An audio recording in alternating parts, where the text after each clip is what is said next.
ஆண்டவரே பேசும், அடியேன் கேட்கிறேன். எரேமியா 31:20. எப்ராயும் என் அருமை மகன் அல்லவா? நீ என் அன்பு குழந்தையல்லவா? உனக்கு எதிராக நான் அடிக்கடி பேசிய போதிலும் உன்னை நான் இன்னும் நினைவில் கொண்டிருக்கிறேன். உனக்காக என் இதயம் ஏங்கி தவிக்கின்றது. திண்ணமாய் உனக்கு நான் இரக்கம் காட்டுவேன் என்கிறார் ஆண்டவர்.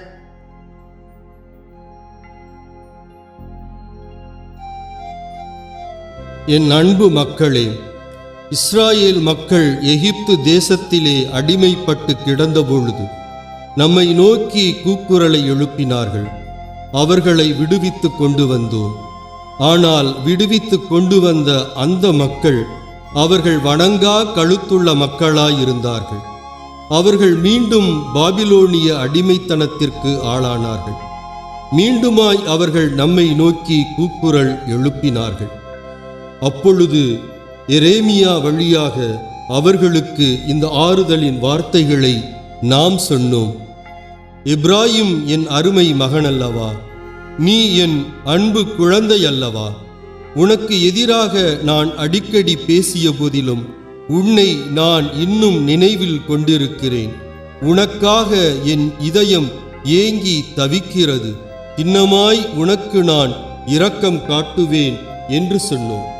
ஆமீன். அன்பு மக்களே, எரேமியாவினுடைய புத்தகம் 31வது அதிகாரம் 13வது வசனத்தை நீங்கள் வாசித்து பாருங்கள்.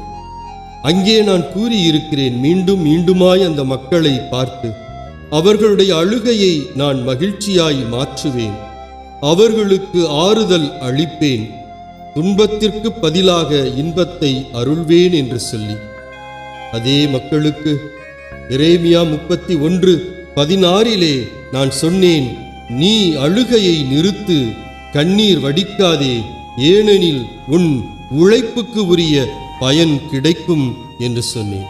ஆமீன். அன்பு மக்களே, இன்றைக்கும் கூட நீங்கள் அநேக சூழல்களிலே சிக்கி அழுது கண்ணீர் வடிக்கிறவர்களாயிருக்கிறீர்களா?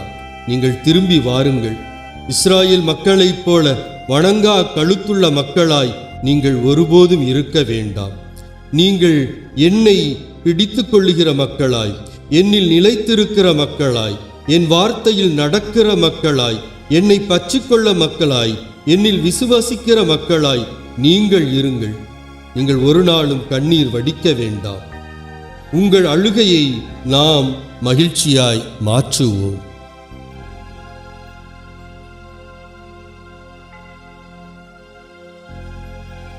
எங்களையே சிறங்கீழ் வைத்துக் கொள்கின்ற அன்பு இறைவா, இதோ இந்த காலை பொழுதிலே எங்களையே தட்டி எழுப்பினதுக்காக நன்றி ஆண்டவரே. எங்களை நிறைவாக நீ ஆசிர்வதியும் ஆண்டவரே. இந்த நாள் முழுவதும் எங்களோடு தங்கியிரும் ஆண்டவரே. எங்களை வழிநடத்தி செல்லும் ஆண்டவரே. தூய ஆவியின் திட்டத்தின்படியாக எங்களை வழிநடத்தி செல்லும் தகப்பனே. அப்பா தகப்பனே, அப்ரஹாமின் தேவனே, ஈசாக்கின் தேவனே, யாக்கோபின் தேவனே, லேவியர்கள் தேவனே, தாவீதின் தேவனே, எங்களை ஆசீர்வதியும் அப்பா. மோசேயின் தேவனே, அப்பா எங்களை ஆசீர்வதித்து வழிநடத்தும் தகப்பனே. எங்களை ஒருபோதும் விட்டுவிடாதபடிக்கு பாதுகாத்து கொண்டு வழிநடத்தும் அப்பா தகப்பனே. அப்பா நீதான் என் கடவுள், நீரே என் இரட்சகர் அப்பா. இஸ்ரேல் மக்களை எப்படி நீ ஆசிர்வதித்தீரோ அதே போல எங்களை ஆசிர்வதியும் ஆண்டவரே. அப்பா உம்மால் மாத்திரம்தான் கூடும். உம்மை ஆராதிக்கிறோம், உம்மை போற்றுகிறோம், உம்மை புகழுகிறோம் ஆண்டவரே. இஸ்ரேல் தேச மக்களை உங்களை சோதித்து கூட பார்த்தார்கள் ராஜா. ஆனால் அவருடைய பாவங்களை மன்னித்து பேர் இரக்கத்தை காட்டி அவர்களையும் சேர்த்து கொண்ட தேவன் எங்களை சேர்த்து கொள்ளும் ஆண்டவரே. எங்களுடைய கவலைகள், கஷ்டங்கள், வேதனைகள், நிந்தனைகள், அவமானங்கள் யாவற்றையும் உங்களோட ஒப்புக்கொடுக்கிறோம் ஆண்டவரே. எங்களை வழிநடத்தி செல்லும் தகப்பனே. இதோ வேலையில்லாமல் இருக்கிற எத்தனையோ மக்கள் ஆண்டவரே, அவர்களுக்கு நல்ல ஒரு வேலை வாய்ப்புகளை நீ கொடுத்துள்ள வேண்டும் என்று மன்றாடுகிறோம் ராஜா. அன்றாட உணவு கொடுத்து போசிக்கிற தேவன் ஆண்டவரே. அப்பா இஸ்ரேல் தேச மக்களுக்கு ஆண்டவரே, அப்பா பசித்திருந்தா கூட ஆண்டவரே அன்றாட மன்னாவே கொடுத்து அவர்களை போசித்த கடவுள் ஆண்டவரே. அப்பா எத்தனை சூழ்நிலைகள் வந்தாலும் அவர்களோடு நீ சேர்ந்து இருந்து வழிநடத்தின தேவன் அல்லவா. இதோ ஆண்டவரே உம்மோடு நான் மன்றாடுகிற தகப்பனே, எனக்கு நல்ல ஒரு வழிவாசலை திறந்து கொடும் ஆண்டவரே. வேலை இல்லாமல் நான் கஷ்டப்பட்டு கொண்டிருக்கிற ராஜா, எனக்கு நல்ல ஒரு வேலை வாய்ப்புகளை கொடும் ஆண்டவரே. அப்பா, எவ்வளவோ டிகிரி நான் படித்திருந்தோம், எனக்கு தகுந்த வேலை இல்லையே, எனக்கு தகுந்த ஒரு வேலை இல்லாமல் நான் இருக்கிறேனே தகப்பனே, எனக்கு ஒரு நல்ல ஒரு வேலை வாய்ப்புகளை கொடுத்து ஒவ்வொரு மக்களுக்கு நிறைவாக ஆசீர்வதிங்க அப்பா. அவருடைய கடங்களெல்லாம் மாற்றிக்கொடும் ஆண்டவரே, அவர்களை உயர்த்தும் ஆண்டவரே. உம்மால் மாத்திரம்தான் கூடும் என்று நம்புகிறோம் அப்பா தகப்பனே. ஆண்டவரை மிதும் என்றென்றும் நம்பிக்கை கொள்ளுங்கள், ஏனெனில் ஆண்டவர் என் ஆண்டவர் என்றுமுள்ள கற்பாறையாய் இருப்பார். ஆம், நம் ஆண்டவராய் இஸ்ரவேல் தேசத்து மக்களை ஆசீர்வதித்த போல நம்மளை ஆசீர்வதிப்பார், நம்மளை ஒருபோது கைவிட மாட்டார். இதோ இஸ்ரவேலை ஆசீர்வதிக்கிறது தான் என் விருப்பம் என்று சொன்ன கடவுள் நம்மளோடு இருப்பார், நம்மளை கரம் பிடித்து வழி நடத்துவார். அப்பா தகப்பனே, எங்களை ஆசீர்வதி வழி நடத்தும் கர்த்தாவாகிய இயேசு கிறிஸ்து இனிய நாமத்தினாலே நாங்கள் ஜெபிக்கிறோம் என் ஜீவனுள்ள பிதாவே, ஆமேன்.